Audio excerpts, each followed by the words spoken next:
செய்யப்பட்ட மிகுதுபுர போதைப்பொருள் வியாபாரி பம்போ மீது மேலதிக விசாரணை முன்னெடுக்கப்பட்டுள்ளது.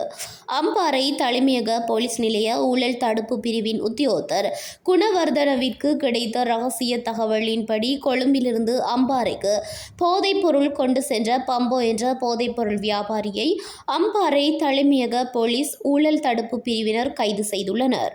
இன்று அதிகாலை கைது செய்யப்பட்ட சந்தேக நபர் கொழும்பு தோட்டலக பகுதியில் இருந்து ஹெரோயின் ஏற்றிக் கொண்டு தனியார் பேருந்தில் அம்பாறைக்கு பயணித்துக் கொண்டிருந்த போது பேருந்தை சோதனை செய்ததில் கைது செய்யப்பட்டார். குறித்த சந்தேக நபரை கைது செய்ய போலீசார் பல சந்தர்ப்பங்களில் முயன்ற போதிலும் அவர் மிகவும் திறமையாக போலீசாரை ஏமாற்றி இந்த கடத்தல் நடவடிக்கையை மேற்கொண்டு வந்ததாக போலீசார் குறிப்பிட்டனர்.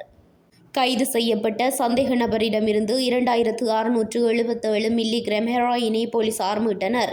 இச்சந்தேக நபர் அம்பாறை நகரின் மிகுதுபுர, நவஹம்புர, ஹல்மடுவ மற்றும் உதயபுர பகுதிகளுக்கு போதைப்பொருள் விநியோகித்ததாக போலீசார் தெரிவித்தனர். அத்துடன் கைது செய்யப்பட்ட சந்தேக நபரை அம்பாறை நீதவான் நீதிமன்றத்தில் ஆஜர்படுத்த போலீசார் நடவடிக்கை எடுத்து வருகின்றனர்.